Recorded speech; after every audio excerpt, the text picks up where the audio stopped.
கர்த்தருடைய பரிசுத்த நாமத்திற்கு மகிமை உண்டாவது. இந்த காலை வேளையிலே தேவனுடைய வார்த்தையை தியானிக்க கர்த்தர் நமக்கு கிருபை செய்வாராக. மீகா 2:13 சொல்லப்பட்ட பிரகாரம் கர்த்தருக்கு ஸ்தோத்திரம். தடைகளை நீக்கி போடுகிற இஸ்ரவேலின் தேவனாகிய கர்த்தர் உனக்கு முன்பாக கடந்து போகிறார். இஸ்ரவேலின் தேவனாகிய கர்த்தர் உன் முன்னிலே நடந்து போவார். தடைகள் உடையும். இன்றைக்கு ஆலயம் கட்டுவதற்கு தடையா இருக்கிறதா?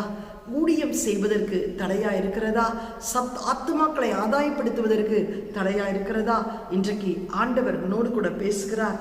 எஸ்ரா 4ஆம் அதிகாரம் 1, 2, 3 வாசிக்கும் போது, சிறையிருப்பில் இருந்து வந்த ஜனங்கள் இஸ்ரவேலின் தேவனாகிய கர்த்தர் ஆலயத்தை கட்டுகிறார்கள் என்று யூதாவுக்கும் பென்யமீனுக்கும் இருந்த சத்துருக்கள் கேள்விப்பட்ட போது அவர்கள் செருபாபேலிடத்திற்கும் தலைவரான பிதாக்களிடத்திற்கும் வந்து, உங்களோடு கூட நாங்களும் கட்டுவோம், உங்களை போல் நாங்களும் உங்கள் தேவனாகிய கர்த்தரை நாடுவோம். இவ்விடத்துக்கு எங்களை வரப்பண்ணின அசீரியாவின் ராஜாவாகிய எஸ்ரோத்தன் நாட்கள் முதல் கொண்டு அவருக்கு நாங்களும் பலியிட்டு வருகிறோம் என்று அவர்களோடு சொன்னார்கள். அதற்கு செருபாபேலும் யெஷ்வாவும் இஸ்ரவேலின் மற்றுமுள்ள தலைவரான பிதாக்களும் அவளை நோக்கி, எங்கள் தேவனுக்கு ஆலயத்தை கட்டுகிறதற்கு உங்களுக்கும் எங்களுக்கும் சம்பந்தம் இல்லை. பெர்சியாவின் ராஜாவாகிய கோரேஸ் ராஜா எங்களுக்கு கட்டளையிட்டபடியே நாங்களே இஸ்ரவேலின் தேவனாகிய கர்த்தருக்கு அதை கட்டுவோம் என்றார்கள். அதனால் அந்த தேசத்து ஜனங்கள் யூதா ஜனத்தின் கைகளை தளர பண்ணி கட்டாதபடி அவர்களை சங்கடப்படுத்தினார்கள். தடைகளை கொண்டு வந்தார்கள். ஆலயத்தை கட்ட வேண்டும் என்று சொல்லி எருசலேமிலே இருந்து சிறையிருப்புக்கு கடந்து போய் 70 ஆண்டுகள் முடிந்து கோரேஸ் ராஜாவின் மூலமாய் அவர்கள் திரும்ப கர்த்தருக்கு ஸ்தோத்திரம் ஆலயம் கட்டுவதற்காக பனிமுட்டுகளோடு கடந்து வந்தபோது கட்ட முடியாதபடி தடைகள் காணப்படுகிறது. அப்பொழுதுதான் ஆகாய் சகரியா தீர்க்கதரிசியை கர்த்தர் எழுப்புகிறார். அவர்களோடு கூட பேசுகிறார். கர்த்தருக்கு ஸ்தோத்திரம். இந்த ஆலயத்தை கட்டுவதற்கு சத்துருக்கள் பலவிதத்திலே எழும்பி அதை தடை செய்கிறார்கள். ஆனால் அவர்கள் சங்கடப்படுத்துகிறார்கள், வேதனைப்படுத்துகிறார்கள்.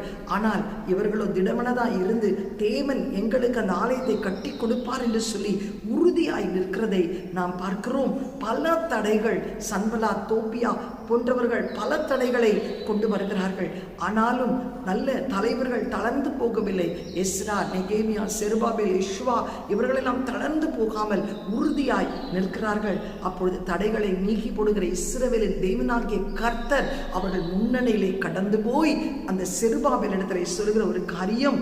அப்பொழுது அவர் சகரியா 4ஆம் அதிகாரம் 6ஆம் வசனத்திலிருந்து வாசிக்கும் போது செருபாபேலுக்கு சொல்லப்படுகிற கர்த்தருடைய வார்த்தை என்னவென்றால், எனக்கு செருபாபேலுக்கு அல்ல, ஆலயம் கட்ட முடியாதபடி, ஆவிக்குரிய வாழ்க்கையிலே முன்னேற முடியாதபடி, சபையிலே ஒரு சாட்சியாய் இராதபடிக்கு தடை செய்கிற, ஊழியம் செய்ய முடியாதபடி சோர்வை கொண்டு வருகிற சத்துருடைய வல்லமைகளுக்கு ஒப்பு கொடுத்திருக்கிற உன்னை பார்த்து, எலியாவை போல் சூறை செடிகள் படுத்துக் கொண்டிருக்கிற உன்னை பார்த்து, யோனாவை போல் கர்த்தருக்கு ஸ்தோத்திரம் உண்டாவதாக நடுத்தட்டிலே உறங்கிக் கொண்டிருக்கிற உன்னை பார்த்து, மீன் வயிற்றிலே தத்தளிக்கிற உன்னை பார்த்து கர்த்தர் சொல்லுகிறார், செருபாபேலே, சொல்லப்படுகிற கர்த்தருடைய வார்த்தை என்னவென்றால், பலத்தினாலும் அல்ல, பராக்கிரமத்தினாலும் அல்ல, என் ஆவியினால் ஆகும் என்று சேனைகளின் கர்த்தர் சொல்கிறார்.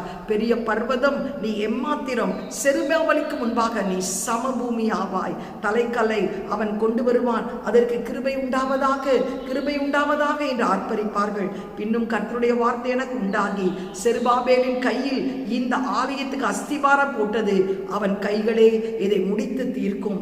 அதன் சேனைகளின் கர்த்தர் என்னை உங்களுக்கு அனுப்பினார் என்று அறிவாய். அற்பமான ஆரம்பத்தின் நாளை யார் அசட்டை பண்ணலாம்? பூமி எங்கும் சுற்றி பார்க்கிறவர்களாகிய கர்த்தருடைய 7 கண்கள் செருபாபேலின் கையில் இருக்கிற தூக்கு நூலை சந்தோஷமாய் பார்க்கிறது.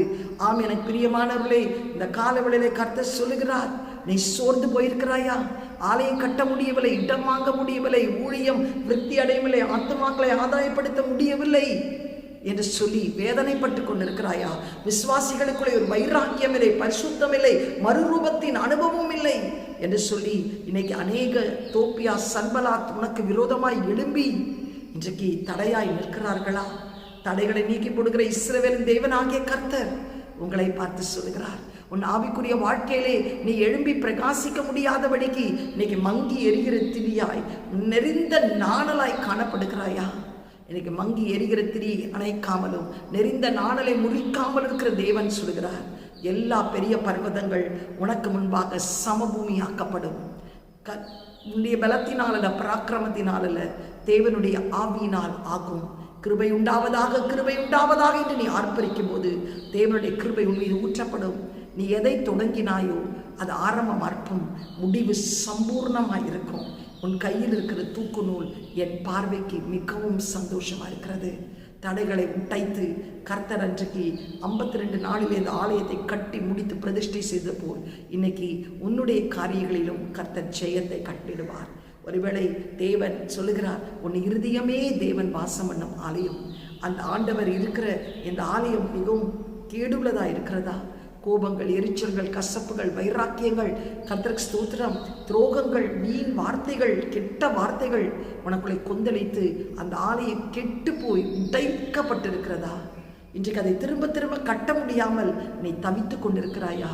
பரிசுத்தமான ஒரு வாழ்க்கை வாழ முடியாதபடி நீ தவித்து கொண்டிருக்கிறாயா? உன் இருதயம் தேவனுடைய ஆலயம் என்பதை நீ மறந்து வாழ்ந்து கொண்டிருக்கிறாயா?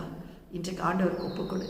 தலைகளை உடைத்து போடுகிற தேவன் உனக்கு முன்பாய் கடந்து போய் உன் ஆலயத்தை கட்டி முடித்து முந்தின ஆலயத்தின் மகிமை காட்டிலும் இந்த பிந்தின ஆலயத்தின் மகிமை பெரிதாயிருக்கும்படி அதில் ஒரு பெரிய சமாதானம் உண்டாக்கும்படி கர்த்தர் கிருபை செய்வார்.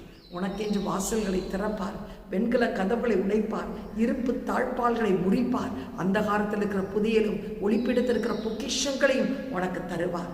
உனக்கு விரோதமாய் எத்தனை கூட்டங்கள் கூடினாலும் அது தேவனால் கூடுகிற கூட்டம் அல்ல.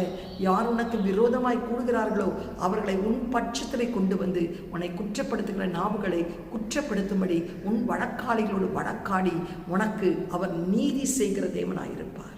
அவர் அநீதிக்கு தேவன் அல்ல, நீதிக்கு தேவன். உனக்கு நீதி செய்கிற கர்த்தர் உன் ஊழியத்தில் இருந்து உன் ஊழியத்தை சிறப்பிப்பார். உன் ஆவிக்குரிய வாழ்க்கையிலே ஒரு மேன்மையை காணும்படி கர்த்தர் உதவி செய்வார். கண்களை மூடி ஜெபம் செய்வோம். எங்களை அதிகமாய் நேசிக்கிற நல்ல தகப்பனே, இந்த காலை வேளைக்காய் உம்மை நன்றியோடு ஸ்தோத்திரம். எங்கள் ஆலயத்தை கட்டுவதற்கு, ஊழியம் செய்வதற்கு, ஆவிக்குரிய வாழ்க்கையில முன்னேறுவதற்கு ஆண்டவரே அப்பா, விசுவாசிகளுக்குள்ளே ஒரு சமாதானம் இல்லாமல் காணப்படுகிற தடைகள், மறுரூபத்தின் அனுபவம் இல்லாமல் பரிசுத்த குலைச்சலாக்குகிற காரியங்கள் எல்லாவற்றையும் பார்த்து நாங்கள் சோர்ந்து போயிருக்கலாம்.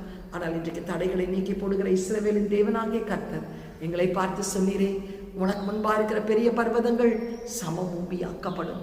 உன்னுடைய பலத்தினால் அல்ல, பராக்கிரமத்தினால் அல்ல, என்னுடைய ஆவியினால் ஆகும். கர்த்தருக்கு ஸ்தோத்திரம். கிருபை உண்டாவதாக, கிருபை உண்டாவதா என்று நீ ஆர்ப்பரிக்கும் போது உன் ஆரம்பம் அற்பமாயிருந்தாலும் முடிவு சம்பூர்ணம். உன் கை எதை தொடங்கினதோ அது முடிக்கும். முந்தின ஆலயத்தின் மகிமை காட்டிலும் பிந்தின ஆலயத்தின் மகிமை பெரிதாயிருக்கும். உன் கையில் இருக்கிற தூக்கு நூல் என் பார்வைக்கு சந்தோஷமா இருக்கிறதுன்னு சொல்கிறேன். இன்னைக்கு அசதியாயிராத படிக்கிறாச்சா, ஜாக்கிரதையாய் செயல்பட்டு எங்கள் இறுதிய நீர் வாழும் ஆலயம் அதை நாங்கள் கெடுத்து விடாத படிக்கிறாச்சா, இன்னும் அதை சீர்படுத்தி ஸ்திரப்படுத்தி உமக்கு முன்பாக நிற்க உடைய மகிமையிலே கழிவுற ஒரு மறுரூபத்தின் அனுபவத்தை நாங்கள் காண கர்த்தர் உதவி செய்யும். இயேசுவின் மூலம் நல்ல பிதாவே, ஆமென். God bless you. Have a blessed day.